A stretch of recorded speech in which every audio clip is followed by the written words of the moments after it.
Yo, what is up, everyone? Welcome back for another special episode of My Panther Pride. On this episode, it's going to be different. We're inviting fans and other content creators from around the league, and just anybody that wants to hop on. They're more than willing to hop on and say what they need to say about the Michigan Panthers and the whole relocation process. Jesse, what do you got to say? Yeah, I mean, I think it's going to be pretty cool. Like you said, I think we've kind of talked about it. We weren't sure how we were going to do it, but I like, getting people on here, voicing their opinions, really how it's affected them. I mean, we've been talking about it for so long that people are showing up. Thank you, Forrest Daniels, for being here. We appreciate it. Yep. Everybody, obviously.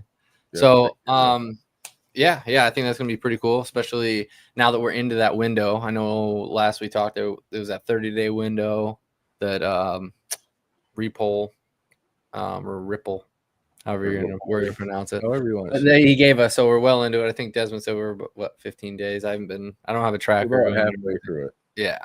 So, it's going to be interesting to see how that shakes out, especially with hopefully news right around the corner. Yeah. So our first guest today, for some of you guys may know him, some of you guys may not. He does a daily show for the Detroit Lions.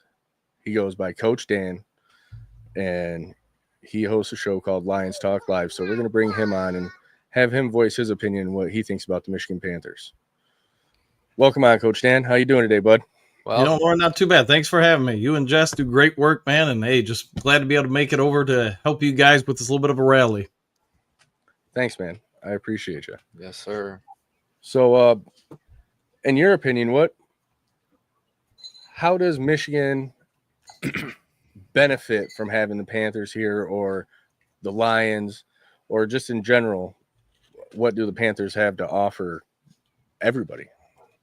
The Panthers have a great situation.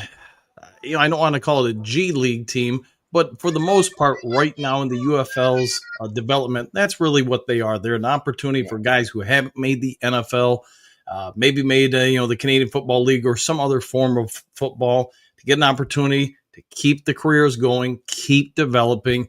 From a Lions perspective, there's a few guys that I would anticipate could transition to the UFL, kind of find their legs, maybe like a Broderick Martin or a Kobe Scorsdale. You can go through a list of guys that now can maybe have an extra opportunity to develop and then make it back to the NFL. The Panthers in a great situation. Ford Field, incredibly friendly, easy to access. You already have a little bit of a relationship with the Lions to some degree. You hear Dan Campbell talk about it all the time. The NFL needs a UFL, and if I'm the Detroit Lions, I want you in my back door. I want you there. So my coaching staff, my scouts, we don't have to drive all over the place. The fans here in Michigan have embraced the Panthers either the first time back in the, whatever it was, 80s or 90s during the USFL, and now with this current UFL. So if we can do anything as a fan base to convince the league to keep it here, I think it's a win for not only the league, but both teams. Yeah, I completely agree. And like you said, it's given those players the time to develop. And also, quite a few players after injury. Obviously it takes a while. And it's a competitive league. Sometimes you're getting back and you're not 100%, but you're still an athlete. So that gives them that another step to put that tape out as well. So I agree completely. Yeah, like perfect example, Enos Rakestraw. You know what I'm saying? He's going into his second year, major injury. He's out for the season. Could he go down to the UFL for a season or two if he's healthy? Develop some more, come back. You know what I'm saying? There's things like that. Lots of possibilities. I agree. I think the easiest comparison from a professional standpoint is if you look at Major League Baseball, or I guess you could say even the NBA nowadays, or even the WNBA, all three entities have some form of a farm system. They develop players, rehab players, grow them, and bring them on up. The NFL, as you guys are aware, has done this to a certain degree with NFL Europe and other kind of loosely worded collaborations with Arena Football League, etc. If it was me, I'm the Detroit Lions. I'm the representation. If we can keep it here, again, same field, same facilities, training staff, maybe a lot of different situations, it's just a real win-win for everybody involved. It's a win for the fans of football in the greater Michigan area. You get to see people during the spring. Sometimes you're even seeing these guys transition up to the NFL. As you guys are both aware, the Lions have 2 or 3 UFL players, maybe not all from the Panthers, but there's definitely some form of relationship there that would benefit everybody to keep that here, keep it growing. It'd be interesting to talk to the UFL front offices as to why they'd want to remove it from Michigan and move it somewhere else. Agreed. And I think because right now the problem is money. And I mean, we've kind of, our discussion obviously has been all hypothetical because we have no idea what's going on. But say it is going to Rynearson and then going somewhere. But if we decided to keep it, but that would go completely against the whole UFL hub system. So a lot of people are saying, why not give those teams the option to stay and have their own system? So that is an interesting conversation of how the NFL doesn't take that up as, all right, well, you have the opportunity like the Panthers. I mean, not every city is going to get it, obviously, but it's not just going to be the Lions signing everybody from there. But right. It is an opportunity to keep that going. Without knowing the financial, backdrop of each of the UFL teams or the league as a whole, it's hard for me to really give any kind of, any kind of real ideas what would it do to or need to be done to keep them here. But at the end of the day, if they're making this move, I got to believe that you guys are probably right on or spot on, that there's got to be a financial reason why they're considering relocating. It seems like most of the areas they selected for potential relocation are down south. Whether or not they just feel like they're going to have better sponsorship opportunities down there, that's a great question. But it also begs the question, what can we do just from a Michigan standpoint to keep them here versus having them go to, was it Boise, Kentucky, Florida, or Columbus? I think that's the 4 destinations that at least have been rumored, if those teams leave, that they could potentially go to. Columbus has been confirmed. Yeah, Columbus is a definite thing, which, again, that's another reason that I'm sure we're going to touch on. But to keep it. I mean, keep the one. Yeah. We touched on it early in the season, cats and dogs, if they do end up going with the Bulldogs down there. But just having that rivalry, Michigan and Ohio, that's natural rivalry right there. That's money right there. Yep. And if you're already, and if they're worried about, getting everybody logistically from Texas all the way up, you're already going to Ohio, confirmed. Why not just take it that extra little bit? Mm-hmm. So I completely agree. We need to do something. This is us trying to keep the Panthers here, man. Mm-hmm. That's what it's all about.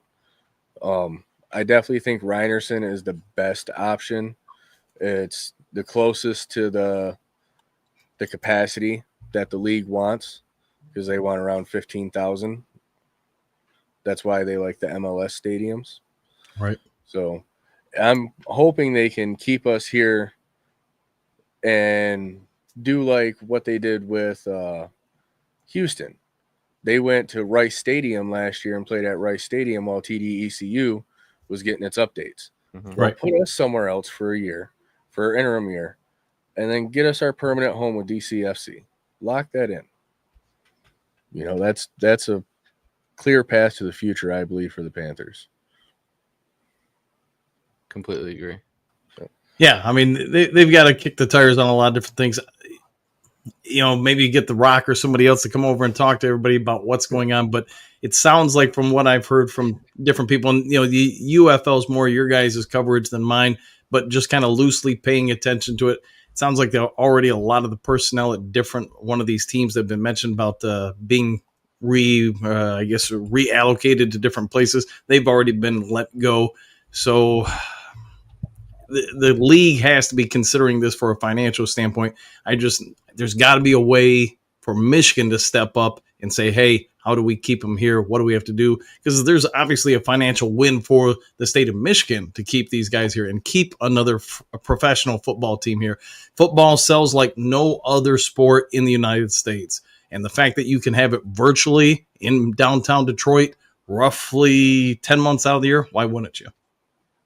I completely agree. In the draw too, especially if they do invest more in it and the draw continues to grow, as we've seen, it can. Like, Yeah. why wouldn't you want it? And the employees there, and just the putting the bill for it being there. I mean, it makes sense. Right. Either way, I mean, I feel like I'm saying yes to both things because I'm like optimist. Like, yep, that sounds great. Yep, and that one sounds good too. I would love to stay at Ford Field, but I don't see it happening. Not for the price, unfortunately. It's a lot of seats to fill because obviously it's built for NFL games, NFL crowds, and it's not easy from a visual on TV when you see empty seats. So for those who don't know, a long time ago in a galaxy far, far away, I used to coach in the WNBA at the Chicago Sky. And during those years, we would have to put everybody in half the arena. The other half, nobody was allowed to sit in, just so when the cameras were on, it would appear the arena was, fairly full. And that's one of the things I know from a visual standpoint, watching UFL games. Sometimes, not always, but sometimes it doesn't look great visually on camera. Definitely. I think there is doesn't somebody do that, Lauren? I believe there's a team that does that. They only or has done that, where they only put it. I mean, we limit. We don't have the end zones, obviously, but still, it's with such a 65,000 fan stadium, it's hard to make it look full. Right. You need at least 40,000 to get those two lower bowls filled all filled up. To look decent in there. Yeah. So, but I know you need to get going, Coach Dan. I appreciate you stopping by. Why don't you give yourself a shout out and let the people know where they can find you and tell them a little bit about your show? Come on over to Lions Talk Live every day of the week, 7 a.m. to 8 a.m. You can join myself and the Duke crew. We talk about all things Detroit Lions 7 days a week. So come on up, get early, get your Mountain Dew, and join us on the show. All right. I appreciate you stopping by, Coach Dan. Thanks for coming by. Have a good one. Yep. And that was awesome. I appreciate Coach Dan taking time out of his day. I know he's pretty busy. Oh, yeah. Every morning. Yeah, every morning. I try to catch him, but I start getting busy at work, so I'm like half listening, but I try. Yeah. I know. I'm part of the Duke crew. All right. Well, it seems like our next guest can be Desmond. What do you think? Yes, sir. You want to pull him on up, give him an introduction? Yeah. All right. So for those of you who don't know, this is Desmond. He's our executive head chef here at My Panther Pride. What's up? What's going on, Desmond? Thanks for meeting us. Thanks for coming on. Yeah, I mean, as much as we've talked about with you more times than we've said it on camera, I think. So, yeah, I mean, kind of same deal. Why do the Panthers deserve to stay here? They deserve to stay here. I mean, when you look at it from a financial standpoint of taking families to games and the price of, I love my Detroit Lions. A lot of people already know that. I love my Detroit Lions, but man, when you try to go to those games and they're like $200, $300, $400 a pop just for one person, like I can't do that. I just cannot do that. So going to the games, even if it's at Ford Field or wherever, and this team is playing and the prices are always affordable, I can take my whole family. I can take some of my friends. It's always been a great time, a great atmosphere. So I really love it. And to top that all off, I was able to take my dad. He's never been in Ford Field before. That opportunity would have never happened had it not been being able to go to a Michigan Panthers game. And he had an absolute blast, which they won that game, which was awesome. But yeah, I mean, being able to bring the family is awesome. I mean, Lauren and I both, we bring them every time. But I mean, one of my favorite things, and Ellie still brings it up, is I mean, I was able to bring my daughter down on the field. Like she loved that so much. Like there's no way I'm getting that on at Ford Field, especially. Right. There's no way. There's no way. So yeah, accessibility is a major thing, especially when you're as engulfed as we are. It definitely helps. Yeah. The home opener, I got to go down on the field and hold the flag with my girlfriend and all the kids for the game, the big flag out on Ford Field. So I got to go down in the tunnel at Ford Field and walk out and see all the players walk out before the game and everything. So that was awesome to kick off the 2025 season and make those memories with the kids. So, like, that's why I don't want it to leave. Like you said, Desmond, you can get the whole family there. I got 5 kids, my girlfriend, me. That's 7 tickets, man. That's and we all go to the game for under $200, dude. Like, right. Exactly. And then, to continue on with what you were saying about, accessibility, just being able to go down onto the field, like you couldn't even do that at a Lions game unless you were were personally requested, Yeah. So you have that, shout out to Pablo the Panther, who's been a beast throughout the whole season. He's been a part of our tailgate, which, who can really say that? I mean, that's awesome. Yeah. And he hung out for a long time, man. Yeah. Showing up was awesome, but then, man, hanging out that long, playing, dealing with the kids, and then he's like, "All right, guys, I gotta take it." Well, it was close to 2 hours. Yeah. Jeremiah, when we were in line getting ready to go in, he was like, "Have you guys seen my Panther? I let him go like 2 hours ago, and I haven't seen him since." And I was like, "He came back this way, dude. I promise. He left us. He came back this way."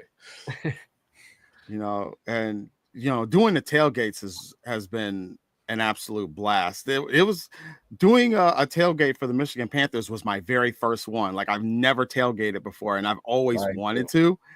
So to be able to have that type of interaction, especially with fans, even like when the Houston fans were there, even they said they had a great time. So to continue that and keep that going, really building a fan base, even if for some reason they lose Houston. Okay. But at least they have a secondary spot where they can come to. It's fun. It's, they'll have a great time. Yeah. Isaac and his family came up, man. Yeah. I hope they're able to make it back up here. That'd be awesome. Yeah. Isaac, he was going to jump on if we had the show yesterday, but he was really busy today. I asked him if he could record a quick video so we could present it for him, but he was just too busy today. If you guys don't know who UFL Isaac is, that kid, he is amazing. He traveled to all 8 home stadiums this season, and it was just awesome. From Texas, the home base Texas too. Yep, he's a Roughnecks fan. Yep. So that's wild. It's another great. Casualty. It's great to have that camaraderie with other fans, even if they're from other states, to come here and just enjoy the atmosphere that we have within the UFL. And I think as a community, with us all banding together to save our teams as best we can, I think it's ultra important that we do that. Yeah. Like you said, man, it was awesome being able to build the relationships with people from all 8 teams. Like we got to hang out with the people from Horns Forward. We got to hang out with people from the bottom line.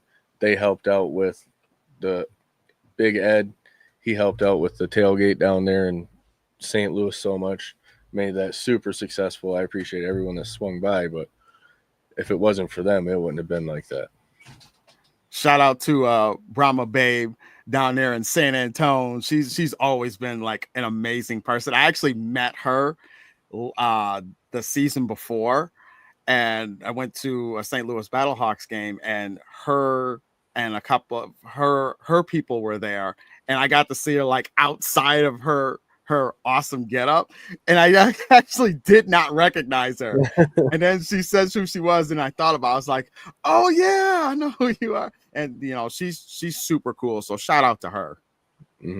For sure.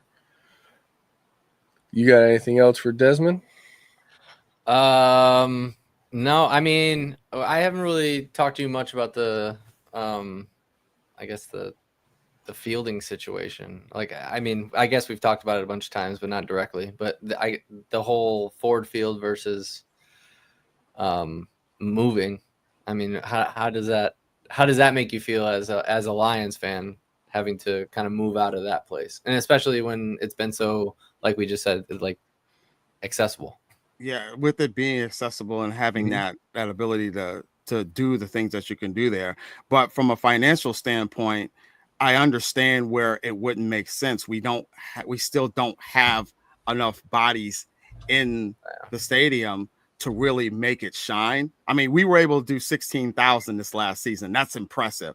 So I feel like if they were to move it, EMU is a great spot right there out of Ypsi. I think that's a great spot. It's not too far, and the stadium work. And and I read what was it, Mike T.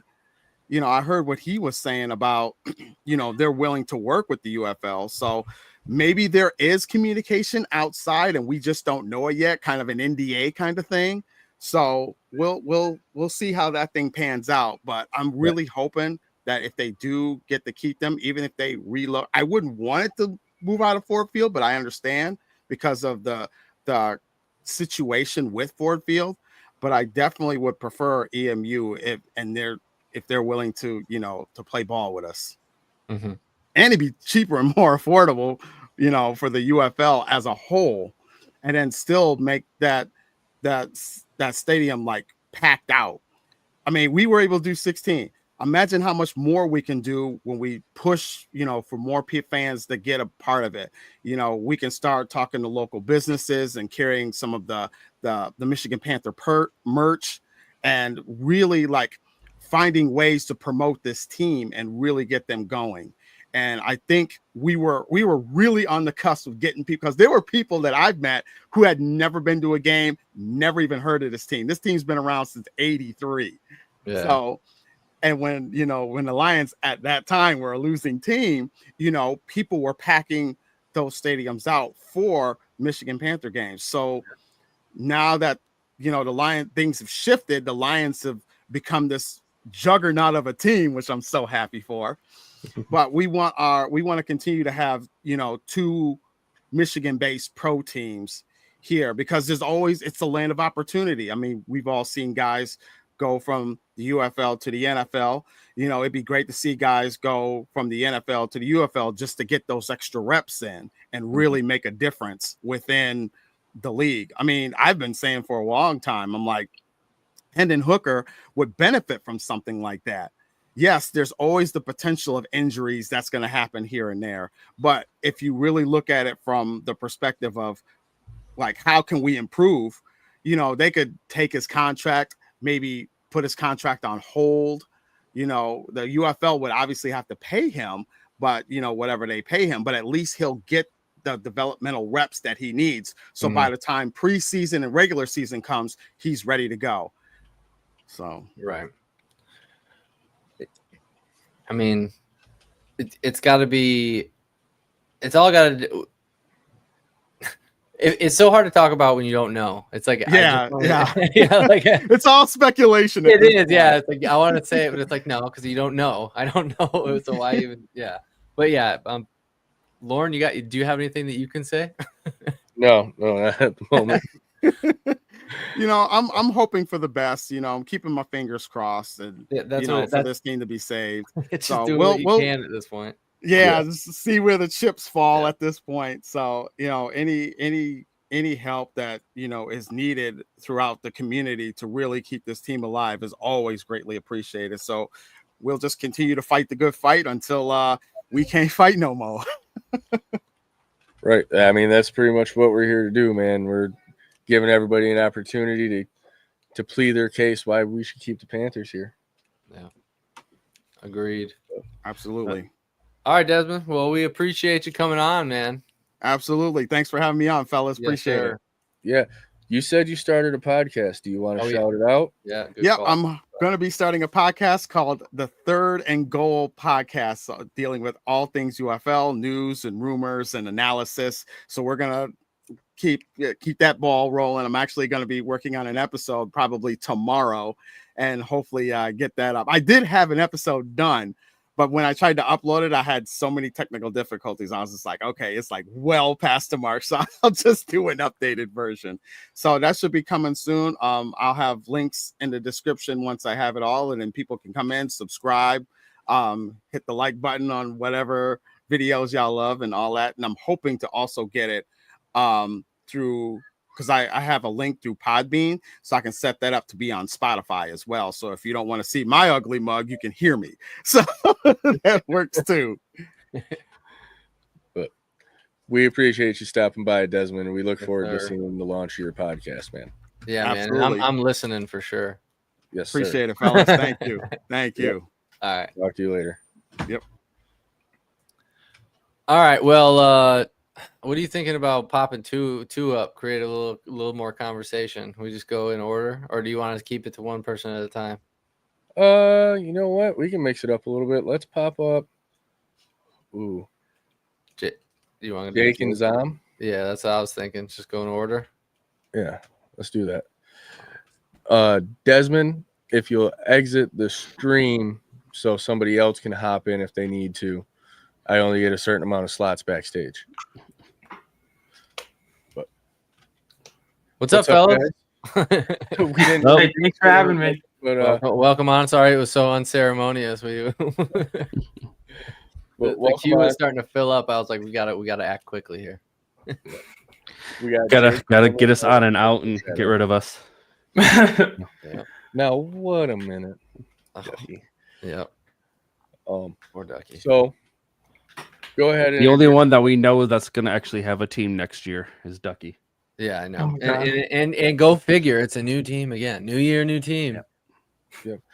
But He just can't stay I don't away. know if he was trolling me or not. He said he was moving to Denver. I think he was trolling me.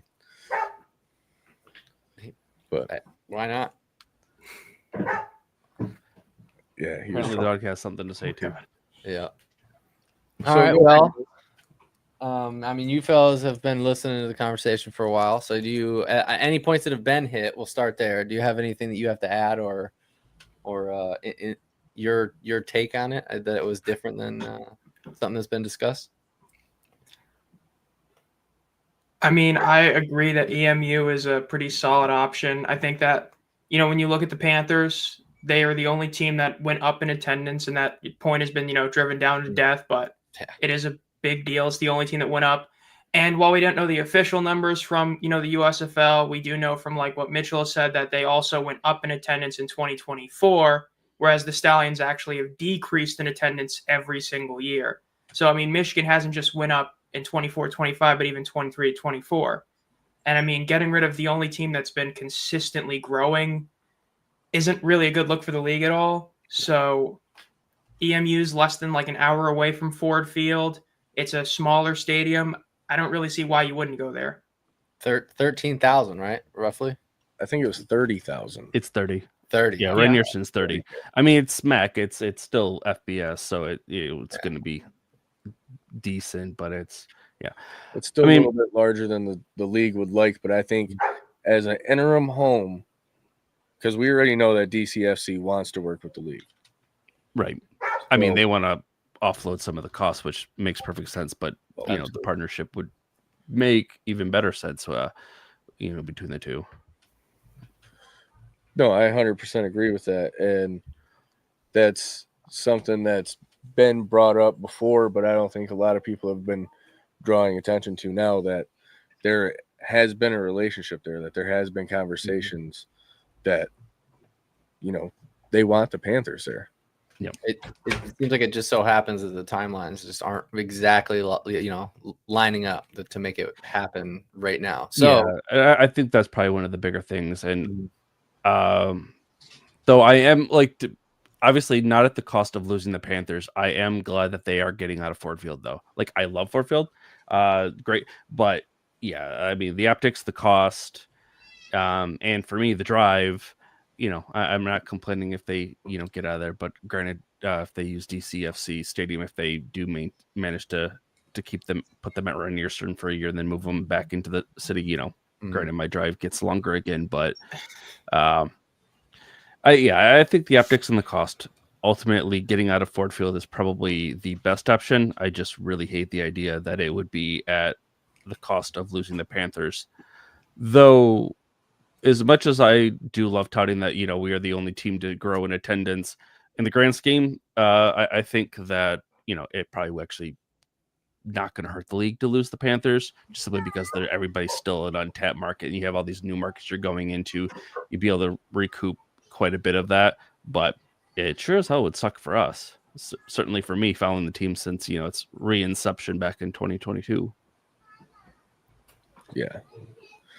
See, I kind of feel the opposite. I feel like selfishly, I want to keep it there just because of Ford Field. I mean, when I say keep it there, but I know it's not it's not attainable and it's not going to happen. But selfishly, I want to keep it there just because of how it is. But I do see, as everyone's talking about, the optics are just so terrible. But it would be interesting to have it smaller. So do you think that 30,000 would be a goal really at that point? So you've hit our goals, whatever we hit this year, breaking them at 26% or 23.6. So I mean, in the long run, sure, but think about it. Even St. Louis has been losing attendance. They didn't even average 25K, so they couldn't even fill Red Nearson this year with their average attendance. So I don't know if we necessarily need to be thinking that big, but certainly 10, 15,000 people in a 30,000 stadium is going to look a hell of a lot better than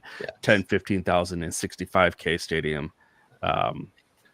So, there's that, but it's that damn gray field that I think is what ultimately is going to kill the Panthers if the league doesn't decide that, just to go ahead and suck it up for a year. Just spray it. Just paint it every week, man. It's okay.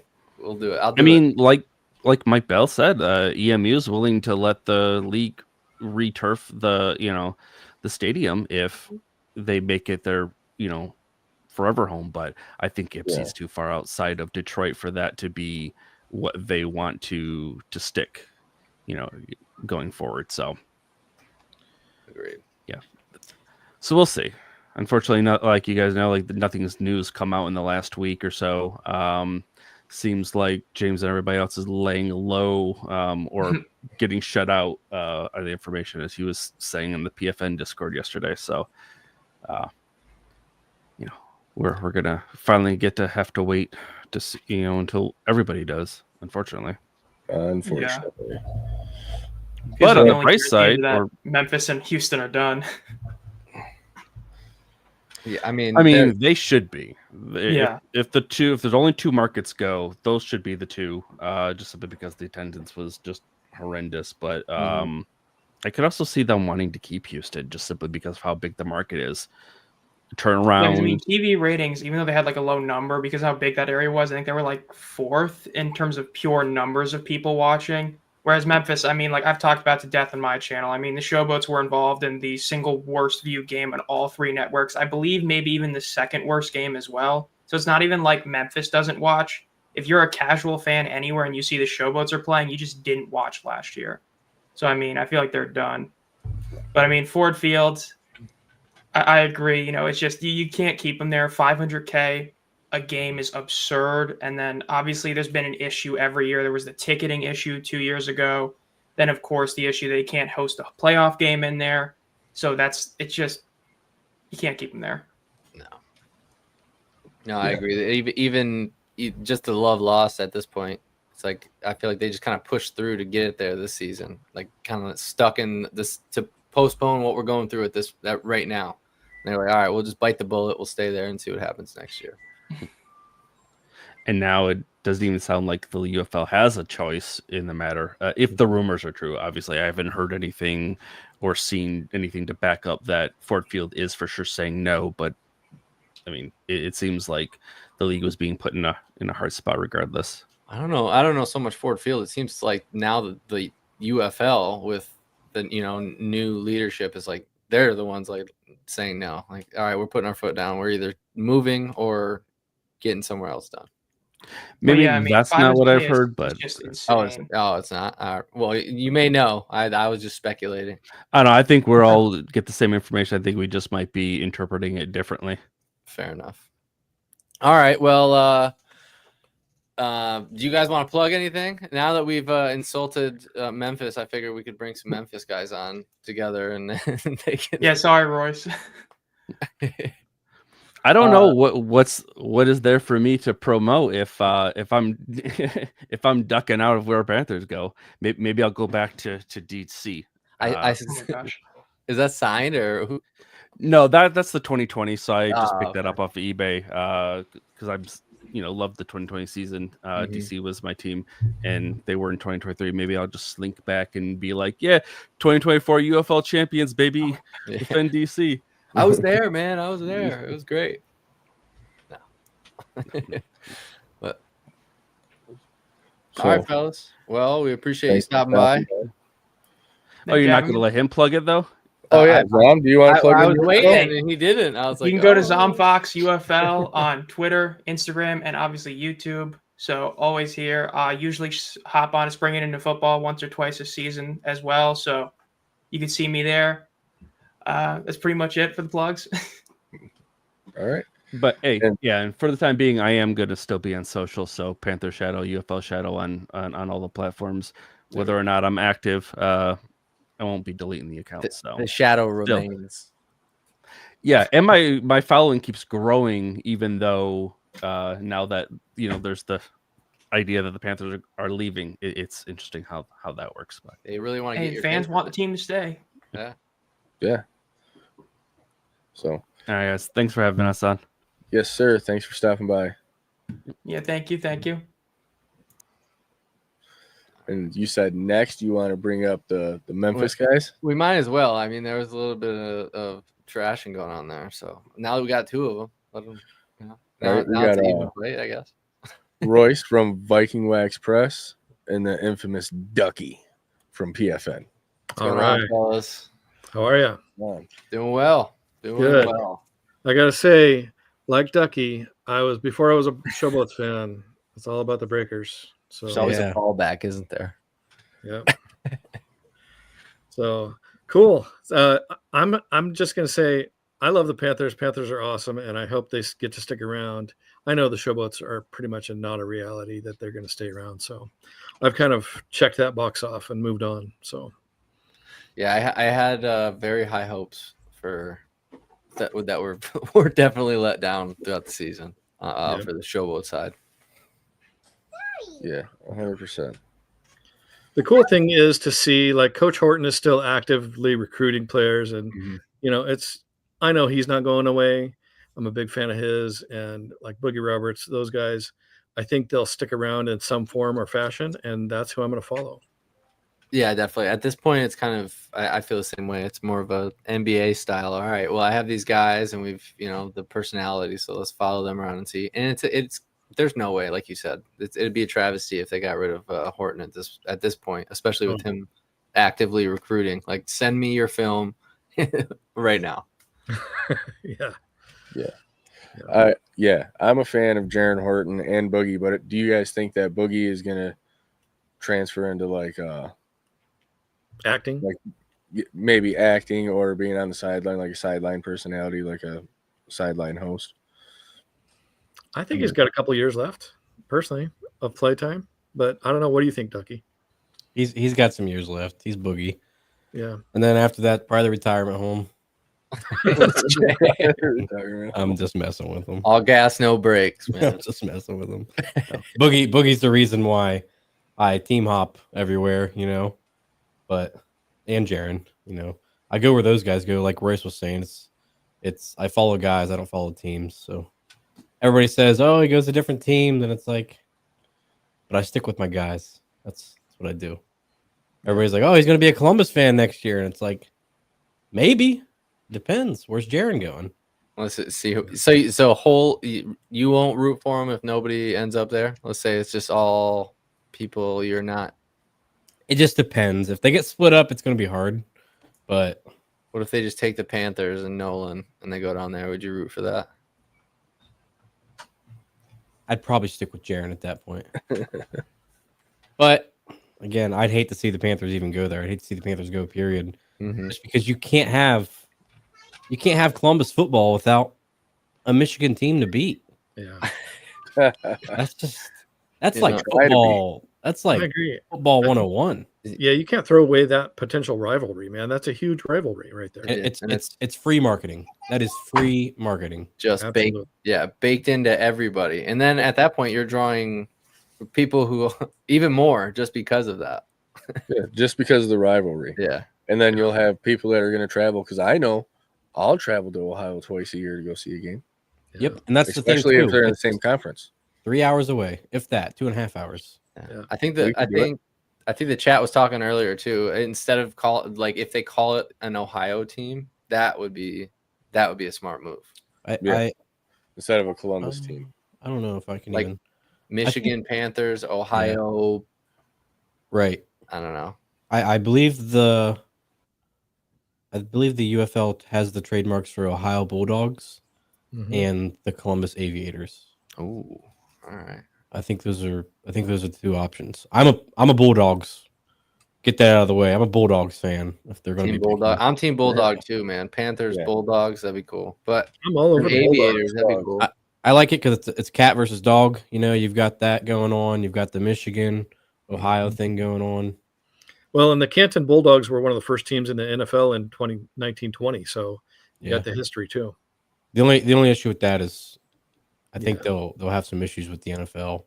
But that's the Canton Bulldogs. They only own that name, not the Ohio. The Ohio Bulldogs. True. So yeah, I just think for historically, I'd hate to lose the Panthers, because one of my videos that did better than any of my other videos was I got 30,000 views on my original USFL helmet ranking videos. So there's that big, huge group of original core USFL followers that are going to follow teams like the Panthers, even teams like the Showboats. But, I think overall, honestly, the majority of people that are out there that are followers of the original USFL loved the Panthers because that team was epic. That 83 team that won the championship. And I know a lot of your followers are in the same boat and they actually got to go to that game. So that's pretty cool to see that group have a big passion for the Panthers. So I think for their sake too, I'd love to see the Panthers stick. Yeah, it's awesome seeing all the old memorabilia, and like sometimes you're like, oh, okay, maybe they got it on the internet, but most of it's like, nope, I got this back then and I've kept it, and now it's my time to shine. Absolutely. Yeah. Just like Brian Taylor, our Oh yeah.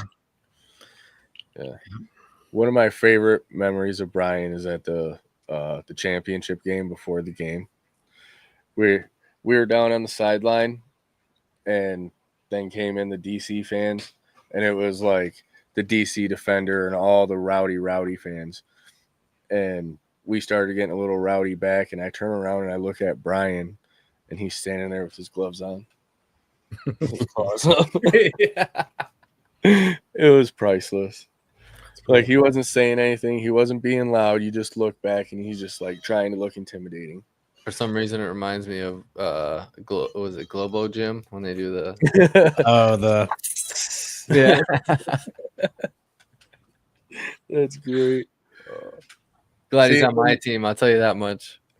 And that's another thing, is just reminiscing about the season and the memories that we've got to make and the connections we've got to make, dude. If I lose the Panthers, I lose all this. It sucks. I've put in so much time, effort into all this and building these connections with you guys. It would suck to lose having that connection to keep talking to you guys. I mean, shit. Ducky came to the what did you call it? What were you calling Ford Field? Oh, the litter box. There you go. He came down to the litter box, man. Yeah, I went there a couple times this year, a couple times last year as well. I go wherever in the league. I support the league a lot, but it's hard to support a decision like this where you're getting rid of history. One, that's a very old team. It's not like one of these new teams you're getting rid of that have no history, nothing like that. Like, this is a team with a lot of history. You're taking that away from. And it's kind of odd that it's just one-sided, as in not XFL side, because there's poor performing markets across the league. I mean, it's only 8 teams, granted, but still, So it doesn't make sense to just like, all right, well, we'll just cut this right down the middle. Especially when some people are thinking that it's location, whether it's too far north or whatever. But then you're talking about Boise. Like, it makes no sense. I think that's just an excuse to rebrand the conferences. I mean, they were rebranding before. Oh yeah, I know that, but I was just saying, do you think that's an excuse of why they're doing that? It could be. I don't think they're going to Boise because their NAL team, the Horsemen, just basically announced that they're not going back because of attendance. So if they can't fill that stadium in Boise for that, then they can't fill it for a UFL team either. I mean, I know it was an indoor stadium, probably a different stadium altogether, but I think that's a problem for Boise. So yeah. I think the only reason Boise was in the mix was because they're basically like begging the UFL to go there. Yeah, I'm sure they are. From my understanding. Yeah. Okay. That would make sense, but I just think Oklahoma's far more of a likely option. Yeah, I would agree. I would say if you're going to relocate to any two cities, I would say Columbus and Tulsa. I would That go makes there. sense. Tulsa because they're IFL, right? Yeah, their IFL team. They pack the stands there. Yeah, they had 15,000, right? That is a very nice market to be in. Yeah, and right in that target, there it sounds like there's a stadium there that's right in that target range that the league wants to be in, 15,000 or so. Yep. Yeah. So, That is the Goldilocks zone is what I'm hearing. They want it to be within 15 to like 25. It's good to be self-aware. I'm glad that they're not, don't strive. Yeah. I think Icarus. Yeah, I think that's Mike's call. So he definitely came in and I think he took the league by the cojones and was like, "Hey, I'm laying down the law. This is what needs to happen." Somebody needed to, though. Yeah. Because I'm not going to name names, but there's people out there that they weren't taking it serious, I don't think. Well, I think what he brought in a good, fresh outsider's perspective of the reality of the situation. Mm-hmm. Yeah. And especially from being granted, it was all drinks, but successful that he was. So, I mean, he's also really successful with a racing team and with horses. He's got his own stable. Yeah, stable. That's the right word. Yeah, his resume is pretty good. It's very businesses are businesses at the end of the day. You want to make money no matter what it is, and agreed. He's a very good man to be making money. Yeah. I think it's awesome for the future of the league for sure, but I hope we don't hack promising teams that are on the upswing like Michigan was. Why would you get rid of a team on the upswing? That's my only concern. But that's a disorienting part. It's like I feel like that's kind of why everybody's like that.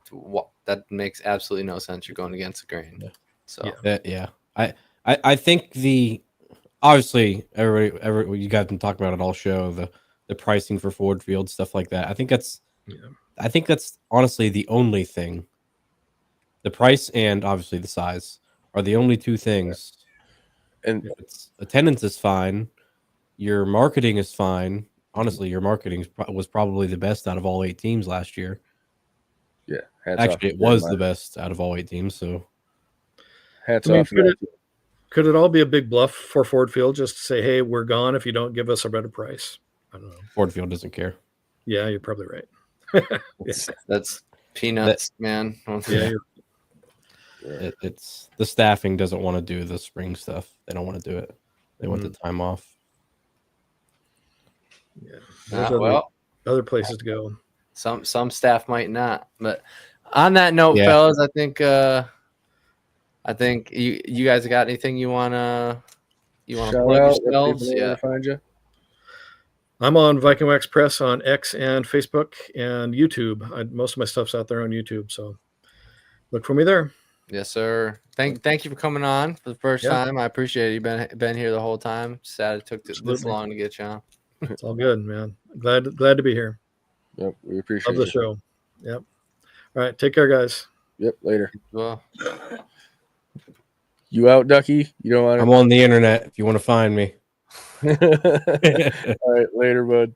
I appreciate you guys. What all you guys do. Seriously, hopefully they keep your guys' team. I really like what you guys do here. This is one of the very few podcasts that I actually sit down and listen to because Oh man, I appreciate that. it's a good one. I like what you guys do. It Thank you, hopefully sir. doesn't go away. Hopefully get a rivalry going on here next year. That'd be I'm nice. down for that. This Because is we've been doing it already, you know. We've been joking around about Ohio and Michigan all season. You got to do what? Old Bulldog pack instead of my Panther Pride. Old Bull. Call it the Bone Ducky Dome. Dog Pound. No. No, because right, then so you'd get hate from Cleveland. Right. So Alrighty. I'll see you guys later. Yes, Later. sir. Thanks for stopping by, man. Yep. All right. So, do you want to do another duo or you want to? I mean, yeah, might as well just get some crosses. Now we got different team, people, different fans, different fan bases. So maybe let's throw them in there. All right, yeah, we'll pull up KJ Disciple P from. Good afternoon, gentlemen. Good evening, I guess, for you all. Huh?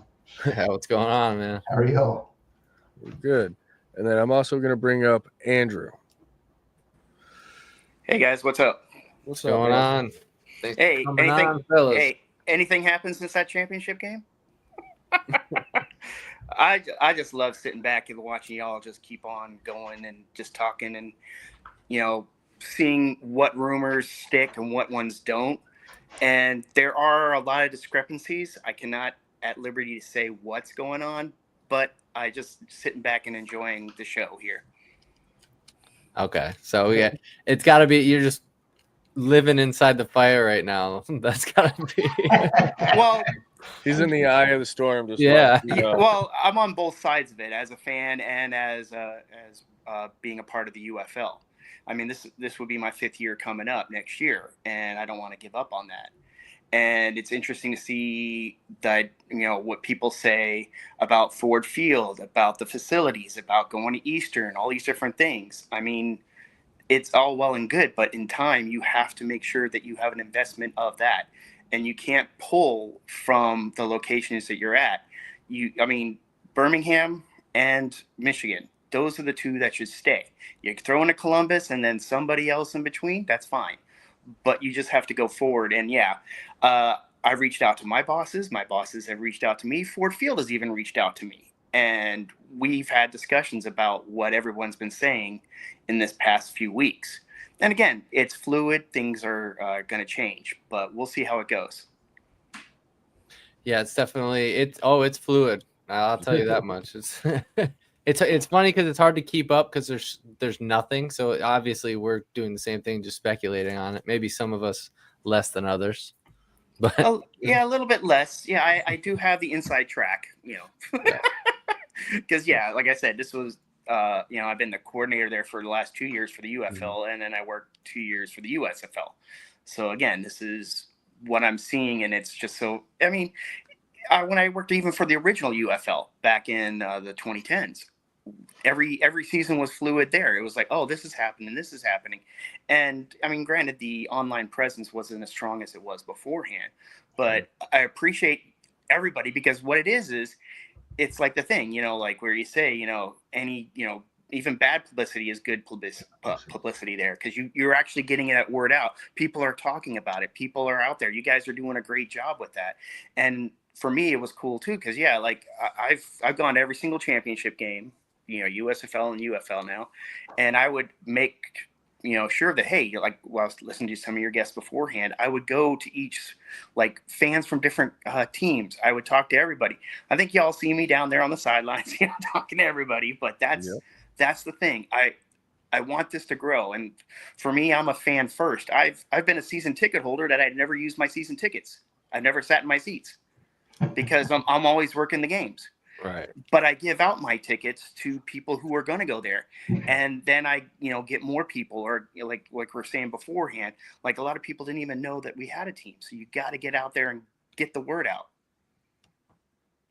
Yeah, man, I definitely. And yeah, we've seen you moving and grooving on the sidelines plenty of times. I'll tell you that much. Well, like I said, I appreciate all the fans from everywhere. I've gone to, St. Louis a couple times, and when I went to go down to work in Birmingham or other cities, it was just great to be a part of it and see the fans get into it. And it's kind of, it's weird. And I kind of know a lot of stuff, but I can't, release any of the information for my own benefit. So that's, like I said, I want to come back for year 5, so I don't want to do anything too bad. Yeah, we kind of alluded to NDA talk a little earlier, so we get it. Not everything is ready to. You got to wait until it's fully cooked. Oh yeah. Yeah, but speaking of seeing somebody on the sidelines, KJ, man, how did we end up right next to each other? That was wild. I know we've talked about it. But. That was a luck draw. I think I want to say I actually did research. Y'all may have done it by accident, but I think I tried to research like where DC was going to come out, and I don't know if I just got lucky or was able to confirm like the zone I picked, but that too, and I knew end zone would be the best spot to try to get like actual interaction with the players. So that was our thing, and we were like, all right, we'll be far away, but we're also right here. So touchdowns in our mind, it's going to be a lot of touchdowns. Big guys, usually they do this. First thing to look for is fans of their team to engage with. So exactly, yeah. Hey, great minds. That was exactly our play. And then we scored our first touchdown, and then things went bad, and we seen some of our other fans over behind our team, and we were like, "Yep, we're just gonna go over there now." We're surrounded by DC fans, so it's like this isn't no fun. People don't realize. I will acknowledge, like even everybody says a loss is a loss, a win's a win, and that's true. But I will say, as someone who was at the game, and you won't see this publicized because all the articles and the sports articles that recap the game recap the general holistic norm and the ending result. What's lost in that is the fact that all the way up until essentially the end of the third quarter, y'all were still within an arm's reach to tie the game up or potentially take the lead. Like as much as y'all struggled, it was still a ball game. They made a late push at the end of the game. But after that fourth quarter is when I think DC had the final series and they scored again, basically, and pushed the scoring margin to beyond one possession. After that, and there was such minimal time left, I think at the end, toward that midway or end point of the fourth, people knew it was probably over. That's a nice thing with UFL is you've got, in such a small time frame, you can score more points than you ever see scored in an NFL game for comparison. So I think people sometimes that's often lost or forgotten in the midst of the gameplay. So, I was not standing there going like, you know what? These DC guys, they get lazy. I guarantee you, Coach Nolan is going to capitalize. So, they had to stay on there as much as, like I said, I know Michigan will play with errors and struggles, but they didn't necessarily give up. They just, it was obviously, it's hard to beat the mental psyche when you are like struggling that much and truly like turn the tides 180. That's not easy to do. Not at all. That's what I was going to say is like, I from the sideline, it was exhausting. Just like trying to keep the calculations like, all right, well now this needs to happen and they got to go here. They're good here. So it should match up. So I can't imagine just the pressure and the just mental anguish that is like, especially in the championship too, to go through that is like, oh man, that's a lot. That's draining. That's very draining. Not an excuse, but I'll say from my viewpoint regarding the whole expansion talk thing, and other people have touched on it, Ducky including, I think one deviation I'd make, I think Jake kind of alluded to being, understandable if they moved away. To play devil's advocate, I guess it's like, I don't think that's true, only in the standpoint of, we've other people I know who I've talked with around the league have acknowledged this, but I think from a business standpoint, if you can establish any form of one, stability as a business, that goes without saying, but two, the trust factor. One of the biggest things we had in our pocket, if you will, from a spring football standpoint in the XFL of 2020 was that Vince McMahon and Oliver Luck went overkill when it came to marketing, advertisement. You knew about the league over a year in advance before the season kicked off. So they had all this time to build up the information and informing the market base. And then even through the course of the season, they were sending out surveys to the fans and they were actually tangibly listening. They made adjustments through the course of our short 5-week season that was had in a response essentially to those very surveys they sent out. So you had this kind of true back and forth dialogue metaphorically occurring between the consumer base, the fan base, and the overarching league itself. That's something that's been, in a sense, completely lacking from an organized standpoint, I guess I'd say, since then. And I think if they were to move Michigan completely out of the state, it's okay to obviously do a temporary venue relocation. And I'm 100% on board with, I think, Eastern Michigan being the best option until DCFC is ready, is you move that team away. What you're basically communicating to the entire rest of the league is, even to Columbus, which is, I don't know if they're really thinking about this, but hopefully the people in power are, is even to the potential future Columbus fan base, what you're communicating to them is that even when you do good as a fan base and you grow in popularity and grow in support, you are not secure. You are not guaranteed next year. And that literally serves no component of trust to the very consumer base you're trying to sell your product to. It's absolutely horrible in terms of business model. Even if you're not in a city where it happens, even us, even as Michigan Panthers fans, now we're actively fighting to try keeping our team. And it still feels like we've had the rug. There's still some love. There's love lost there. Like the trust is not the same. And especially when now after that, now they're like, all right, well, there might be a 30-day window. And we're not going to let you know until the deadline hits. Like, for sure. I don't know. I completely understand. I guess like there is a weight factor that you can't like ignore with regards to Ford Field. It is the most expensive venue. This league is trying to get into the green, first and foremost, before ever, I think the expansion talks, or at least that was the case prior to Rapoli coming on board.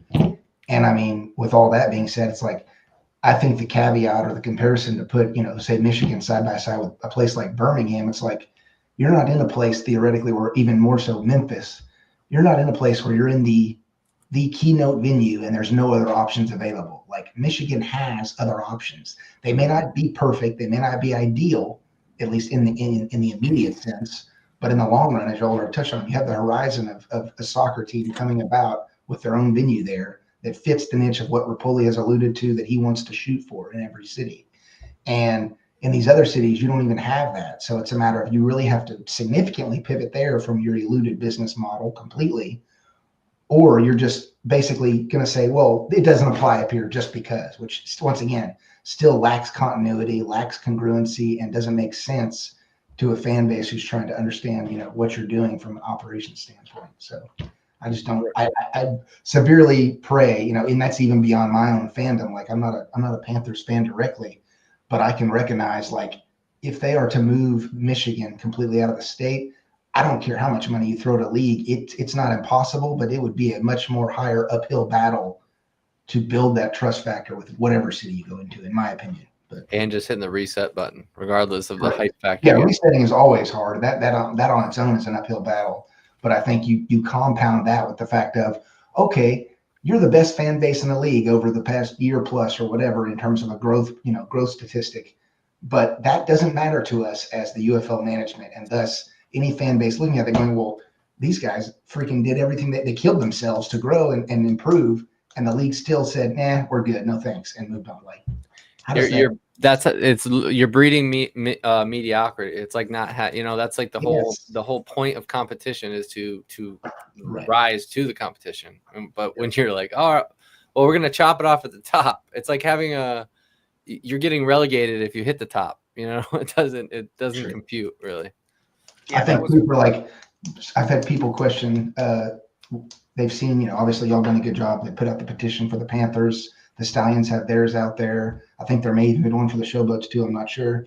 But I've had one or two people go like, well, where's the Roughnecks petition? I'm like, buddy, you don't understand the back history of this league if you're asking a question like that. Because one, we've already been in those shoes. And two, I think most of our market base for the small fandom that we currently have, at least, I think most of us are intelligent to understand based on everything that Rapoli's already said in these articles and interviews that have been released. We know that it's not that the writing's on the wall necessarily, but in the fact of, we know Houston's status quo. We know what other venues are available, similar to Michigan. We have options to move to if the whole soccer thing is the pitch. We don't need to make a petition to prove to the league they're either going to do that or they're not going to do it. For us, it's essentially a spilled milk thing. I think once we determine, okay, they are moving, for instance, theoretically to the Houston Dynamo Stadium next year for us, and we do stay in Houston, then you'll see a large uptick. Once again, I've already had these communications within our internal fan base. Like, we're going to put the nose to the grindstone and give everything we got to even help the league continue to advertise and market around the city. But until then, it's like we're not going to continue to kill ourselves. We've already proven we can do it, but if the league's not going to respond in kind and go, we see you, Roughnecks Nation, we're just you can only do so much and only kill yourself. You've already submitted your bid, like you said. So it's like this is the product. Are you going to take it at this point? I can't convince you anymore. And that was one of the issues initially too in 23 when they had the 4-hub system. And it was when you went into these markets, a lot of the fans came back and saying, well, how do I know if you're not going to be here next year? And we already saw that with now you're doing that where, again, like you're saying, that a team that's growing, we're going to reward you by taking your team away. If we do go to Eastern, you would have to improve the facilities there, because I went to a couple games there and actually worked there in the 23 season, because that's where the Panthers and the Stars had their practices at. And so the locker rooms are good, but then again, the facilities themselves have to be upgraded. And you're looking at, it's for me, the dream scenario, if it does happen, keep Birmingham, keep Michigan. I know Houston has tons of viable venues around, but if it doesn't happen for them, I was thinking maybe, hey, you have the Columbus and then you have the Louisville. And guess what? They're all within a 12-hour drive of each other. If you want to save money, everybody's right there. You can have fans go to different games there. And you can always bring back Houston, because they're also, we hear that, we're going to get up to 16 teams. Maybe you have to bring it back a little bit and then go forward again. And the Houston got the raw deal with going to Rice. That facility is not the best. Archaic, yeah. I go, basically, you're just cooking there. That's what it is. It's like, but going back to U of H, that's a great spot. Being in that stadium, and then the Dynamo Stadium. There's other things. Detroit's on the upcoming too. That we have more facilities that will coming, and also, this is a small thing of it, but in the original USFL season of 22. We played at Protective for only 8 of the 10 games. We had 2 times that we had to move, and we played games at Legion Field, which is an alternate site. So because we got bumped once for Garth Brooks, and the second time for the World Games that they had down in Birmingham. So that's right there. Look, that's 2 of 5. So what's to say that you can't have 3 more at an Eastern Michigan? Keep it there, keep the wheel spinning, keep you in town with the promise of, hey, you stay with us this year, next year we'll be at the soccer stadium. This is how it goes. Right. Or to your point, Andrew, if the construction, for instance, doesn't end right on the year mark, theoretically speaking, into next year, you may have to play 1 or 2 games still in Eastern. I don't know if they do a mid-season move like that. That's significant. But all that to say, it's been done before, right? like I said, good point to bring that up. Very much so. Yeah, and that's when we had all 8 teams in a hub down there. So the basically the logistics of that, because basically we had to pull everything out of Protective and move it over from week 7 to week 8. We set back up at Legion, play a week at there, bring it back for week 9 at Protective, pull everything back out again for 10. So we're used to pulling our stuff out and doing that.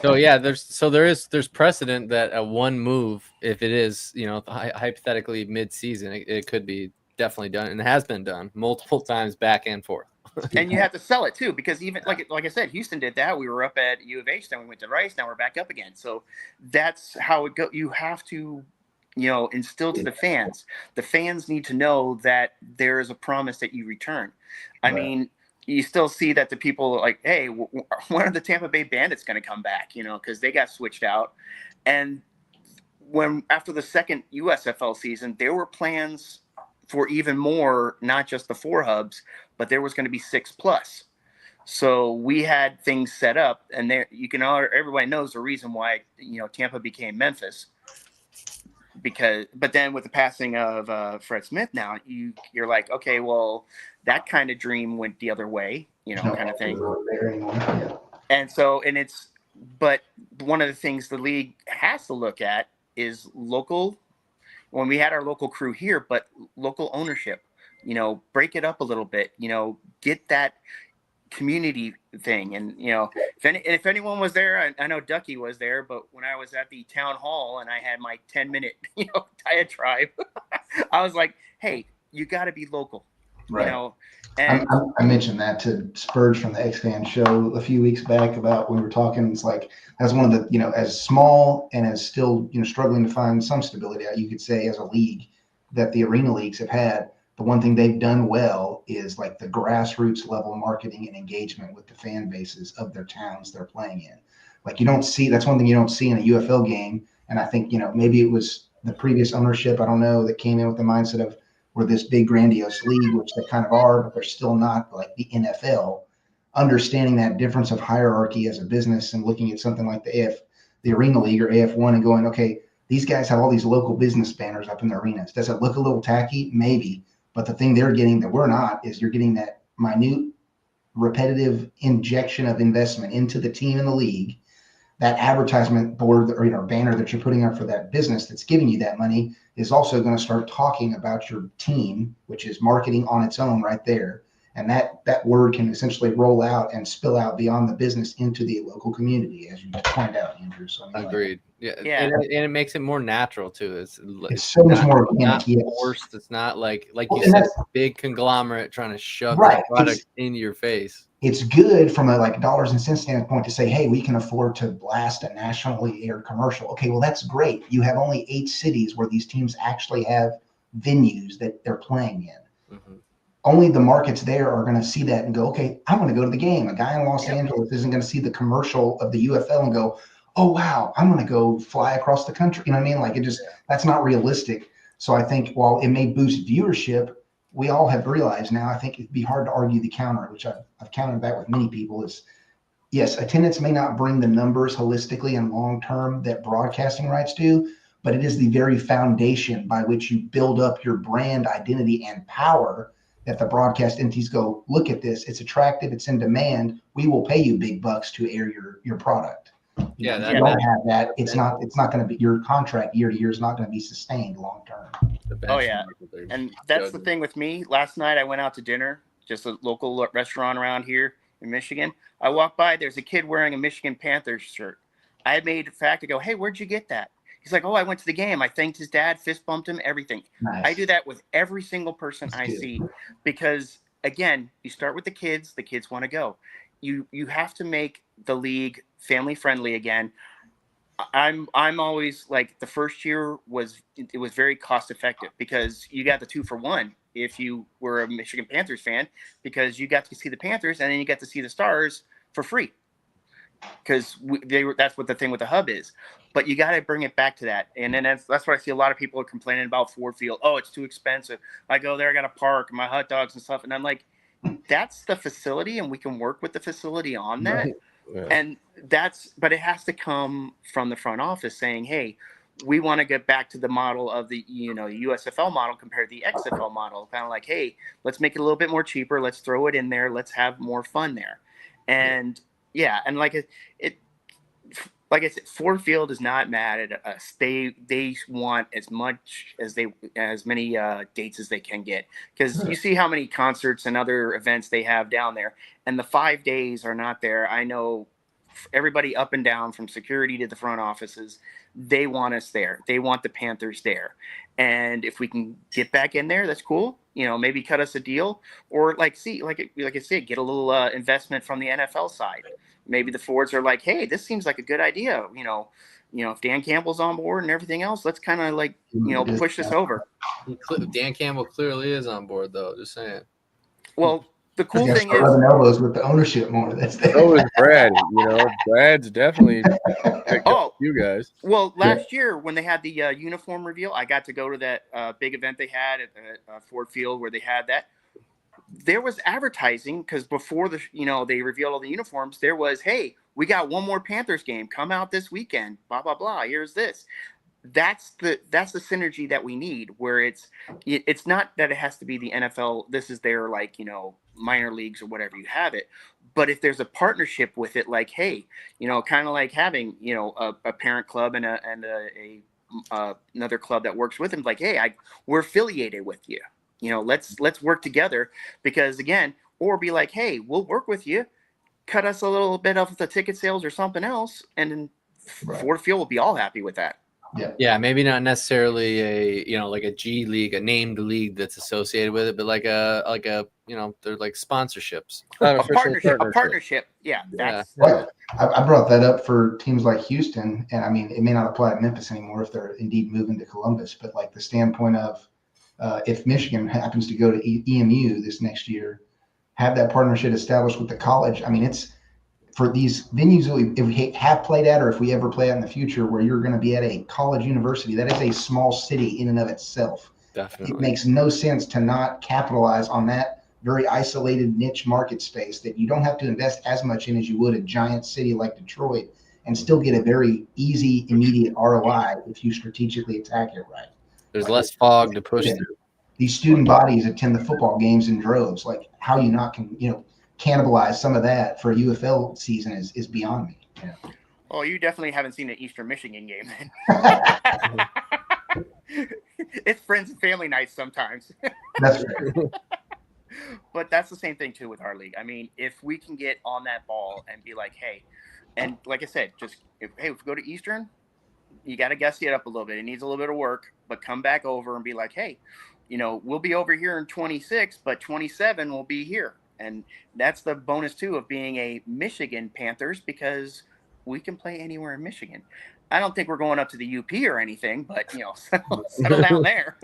But if you're within the area, that's fine within the hour within. I don't know, man. The Paradise Panthers. Oh.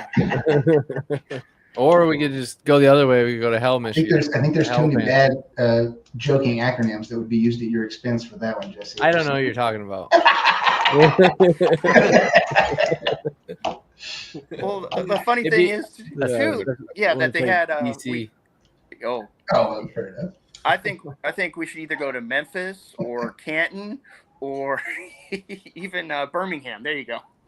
Just to throw everybody off.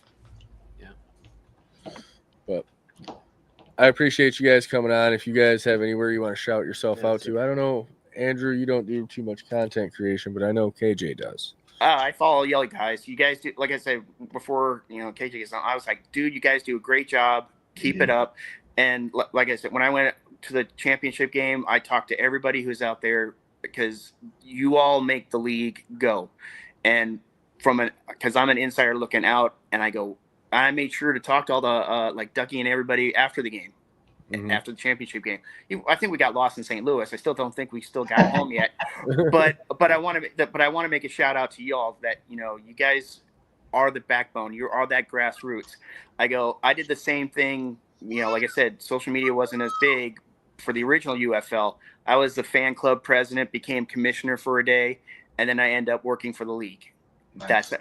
So it's those again. I would never believe that I would actually be here. If you would ask me 5 years ago, but this is the experience. And like I said, I appreciate y'all. If you ever come up here or I go out there, I will hang out with you. We'll have fun. You guys see me on the sidelines, just come grab me. We're all good. All right. 100%. Sounds good, man. Appreciate your time. KJ. Facebook and X, man. You got the name right there. It's pretty self-explanatory. I try to do what these guys do on a much lesser scale on every Friday around 1 or 2 p.m. Just giving general sports updates for everything Houston related, both in my locale and our hometown, I should say, and UFL related. So, but hopefully we can. Hopefully it won't have to wait too long. I've told everybody, I think by September 5th, if we don't hear something, then somebody lied about the 30-day turnaround. So yeah, it's gonna get real suspicious around early September. Right. Yep. Y'all have a good weekend, man. Yeah, you too, man. I appreciate it. See y'all. You're muted. Holy crap, Jesse. What an episode is what I was saying.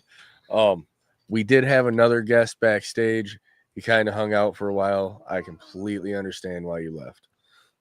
I apologize about that. It looked like he was out doing things with family. He was all over the place, man. Yeah, I feel so bad. I feel terrible. I'm sorry. Things got a little long-winded. I tried to avoid that, but there was good points that were being talked about, and I couldn't just end the conversation. That's why I really thought this was important to get, so many different people on, because just thinking of the different, perspectives and information that has hit the the people who we just had on. So that's a lot of different things to cipher through, especially when there's not much, and when there's people who have been getting calls. It's nice, almost reassuring to hear it. Yeah, I mean, I'm not as so much of a doomer as I would say as I was on day one. It hurt. I heard it.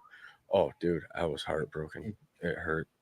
Like, I was like, well, got to plan the last episode.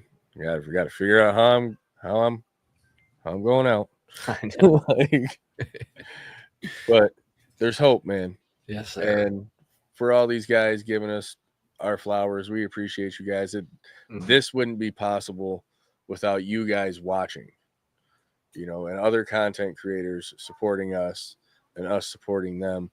Like, this is our most watched episode live. We have 74 people watching right now. Yeah, I That's think it's crazy to believe that we went from 2 people watching to 74, 75 people. That's Hey, crazy. man, I mean, people want to know what's going on, especially, I mean, Viking just threw it in the chat. We appreciate you. But, yeah, I mean, we grabbed a bunch of, different content creators from all areas. We like I said, we wanted to hear the different perspectives. And then, obviously, I saw all the questions, too, coming through, like, who do you think is going to stay? Because I've been thinking that, like, all right, are we thinking that we are the only ones in the race for this? And everything sounds like it's directed at us just because it's our market, like this is our team. Right.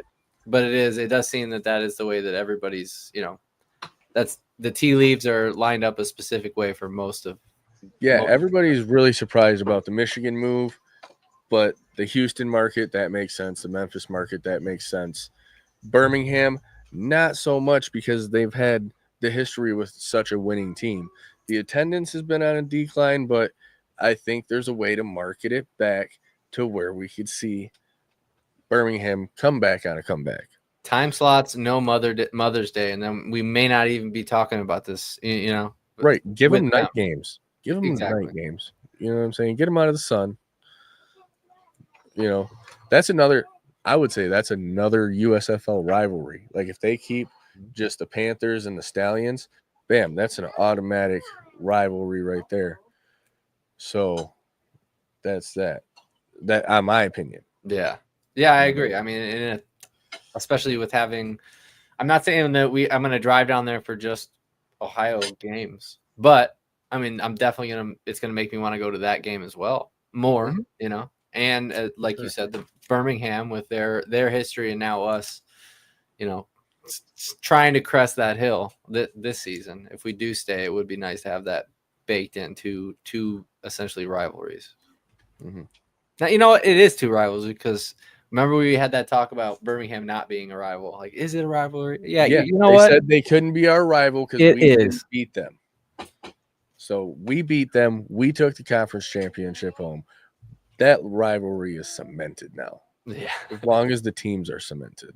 We're on top right now. Just like Right. Michigan is with Ohio State, even though they won the Natty. That's okay. All right. Well, I really need to wrap this up real soon. Desmond looks like he's really itching to say something backstage. So I'm going to pop him on for a quick second to let him say what he needs to say. What's up, Desmond? Hey, sorry about that. I just happened to be like, I got one last thing I got to say. Maybe they'll let me back on. The thing that hurt for me probably the most was, starting to see the outlets that originally was not talking about the UFL until like the last, and they all of a sudden decided to post on their outlets that, hey, the league is leaving. This is what's happening. It's like, we don't know what's going on. Yeah. What are you doing? I noticed that too. It's like all the like you're talking about the mainstream, or even the social media mainstream ones, like the bigger pages. They're like, as soon as they saw that negative information, it's easily put out there. But if you're getting that negative, how are you not seeing the positive stuff? And do you think? I don't know. I think there could be something behind it. I don't know if Andrew kind of alluded to it, but I may have read into it as all press is good press. Now we have a buzz. That's true. Going around our team. That is true. Yeah. Now we're building something around our team. We're building interest. Everything's on sale right now, so you can buy merch super cheap. 70% off or something like that. So Yeah. up to 70% off. Sizes are hard to come by. I'll tell you that. Oh much. yeah, Dude, tell me about it. There was a couple of shirts that I wanted to get for me and my girlfriend and some of the other relatives, and those sizes are no longer available. So I'm just like, okay. Yeah. But yeah, that was a great point. I didn't really, I had thought about it internally, but I guess when you started saying, I'm like, dude, that makes so much sense. I've seen it everywhere because every time it gets reposted, and you're like, oh wow, they heard about this. But why is it only coming out with that? But and like you said, we don't even know. We don't know what's going on. We have no idea what's going on. I mean, we're going off of the information that we get our information from. And and the information that we're getting from is not bad. It's just, it's like it's all speculative. Yeah. Mm-hmm. Yeah, that new guy Mike, he came in and was like, everybody shut up. And this is what we're gonna do. He really did. Like I'm gonna say something now that it's official that I'm here. But other than that, shut up. Don't tell me. We got 30 days. Keep your mouth shut. You know what I'm saying? That's how it feels. And everybody's in the dark. And I'm pretty sure on that 30th day, so be it. Right. Well, we'll see. We'll see what happens there. I am curious though. Going into the Lions preseason game in the next half hour, what UFL players are going to be performing tonight. Oh, there's all kinds of UFL players. Just on the Lions, we got DJ Miller. Yep, Miller. We got Sailors is on there. Whiteside. Do you think they bring Whiteside? Do you think they bring the Lions had Kanai at one point, right? Nope, he was with the Patriots. He's been released. All right, so now that they released him, do you think the Lions try to pick him up? Because we're getting hurt. I just seen we picked up somebody from San Antonio. I seen that earlier this morning. I seen that. Yeah. So who knows? We'll see how it goes. And that was one of the interesting topics that I want to get into on my podcast is what potentials are still available out there from the UFL that our Detroit Lions could pick up. MV Perk, man. There we go. See, well, Perkins or Tiamu? I think Perkins is going away from football. I think he's going to focus on Siptail. Yeah, my opinion. I've seen a lot of his marketing stuff. Yeah, but my dinner's ready, guys. Yeah, I'm sorry to cut this short. 73 people. No, you're good, man. I've been having a great I just had to get on here and say what I had to say real quick about that. Everybody else around me is eating steak, and I am hungry. Thank you, everybody, for coming on. For real, thanks. Yeah, we appreciate all the guests, everybody commenting, everybody tuning in. It's been great. Thanks for jumping on, Des. Absolutely. Thank you guys again for having me. I really appreciate it. I love you guys, like your podcast. Like it's been really great getting to know you guys personally. It's just been a fantastic experience for me. Yeah, same to you, man. I can't wait to hear your pod. So yeah. I can't wait for next season when we're all tailgating together with matching barbecue aprons. You already know, man. You already know. You already know. So, but as always, Panther fans, remember, let's hunt. Let's hunt.